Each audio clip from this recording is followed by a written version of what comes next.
ভাগৱত গীতাত কৈছে যে আমি যিকোনো এটা কাম কৰাৰ আগত আমি সেই বা কাম কৰি থকা সময়ত আমি সেই কামটো মানে সেই ফল আশা নকৰি নিষ্ঠা সহকাৰে অৰ্থাৎ মনোযোগে সেইটো কাম কৰি যাব লাগে বুলি কৈছে। যিকোনো এটা কাম কৰাৰ আগত বা কৰি থকা সময়ত আমি সেইটো কামতে মানে ফকাস কৰিব লাগে বুলি ভাগৱত গীতাত কৈছে। ঠিক হয়, সেইটো আমাৰ লাইফতো নিশ্চয় খাটিছে, বা আমি যদি বেলেগ ধৰণৰ কথা ভাবি থাকো কিবা এটা কাম কৰাৰ আগত বা সেই কামটো যদি ফকাস নকৰো সেই কামটো ভালদৰে হৈ নুঠে। তো মেইন কথাটো হৈছে কি আমি যিকোনো কাম কৰিবলৈ হলে আমি ফকাস কৰিব লাগিব বা মনোযোগে কৰিব লাগিব। যিকোনো কাম কৰিলে সাধাৰণ কাম যিমান সাধাৰণ বা যিকোনো কামেই হওক লাগে আমি সেই কামটো মানে ফকাস কৰিব লাগে, সেই কামটোৰ প্ৰতি মানে বেলেগ ধৰণৰ কথা কোনো আনিব নালাগে বুলি কৈছে ভাগৱত গীতাত। কিন্তু নেক্সটটো হৈছে আমাৰ লাইফটো মানে বেলেঞ্চত থব লাগে। আমি যিকোনো আমাৰ লাইফটো মানে যিকোনো কাম বা যি কৰিলো বা যি খালো বা যি কৰিলো আমি বেলেঞ্চত থব লাগে বুলি কৈছে। আমি বেলেঞ্চটো মই এটা উদাহৰণ কৈছো। তো এইটো কলমটোৱে চাওক আমাৰ লাইফত খাটিব। তো এনেকে মই যদি সোঁ মাজত থওঁ কলমটো, সোঁ মাজত যদি থওঁ কলমটো ৰখি যাব।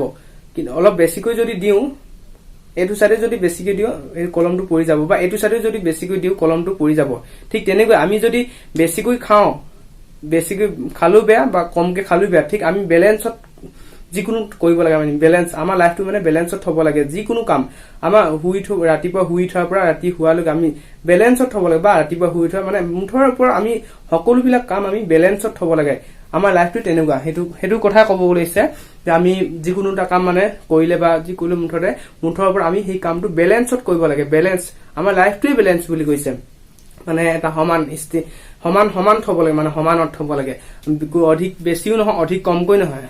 তো সেইটো কৈছে। আৰু নেক্সট কথাটো হৈছে যে আমি কোনো মানে অভাৰ দেখাব নালাগে। মানে আমাৰ এইটো আছে, আমাৰ মোৰ এখন বাইক আছে, বা মোৰ এটা মোবাইল আছে, বা মই বহুত বুলি দেখাব নালাগে। মানে সেইটো মানে মানুহৰ কোনো বস্তু পাৰ্মানেণ্টলি নহয় বা চিৰস্থায়ী কোনো বস্তু নহয়। আমাৰ জীৱনটোৱে চিৰস্থায়ী নহয়। তো সেইবিলাক বস্তু কেনেকৈ চিৰস্থায়ী হ'ব? সেইকাৰণে আমাৰ মানে কোনো ধৰণৰ ভেম ৰাখিব নালাগে, বা আমি কোনো ধৰণৰ মানে এটিটিউড ৰাখিব নালাগে।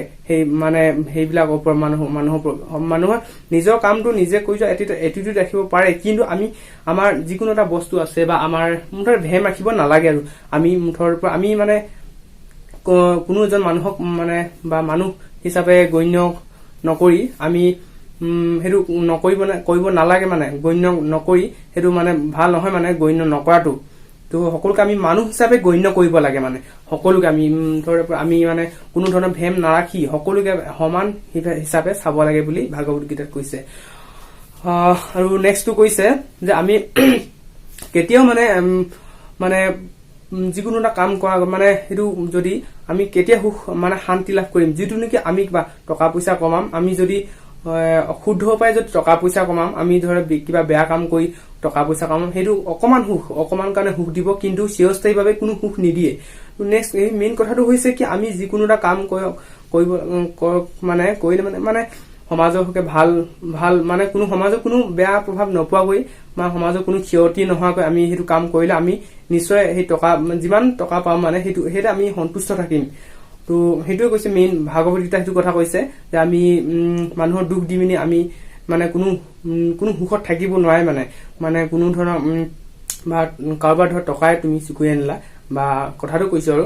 তো আমি সেই টকাখিনি মানে আমি বেছি দিন খাই থাকিব নোৱাৰিম, মানে আমাৰ কোনো সুখ নাথাকিব। কিন্তু যদি আমাৰ ধুনীয়াকে যদি সেই মানুহজনৰ পৰা ভালকে গুনাই মেলি বা ৰিকুৱেষ্ট কৰি মই টকাখিনি আনো, নিশ্চয় মই সেই টকাখিনি ভালকে খাব পাৰিম। বা জাষ্ট উদাহৰণটো কৰিছো আৰু।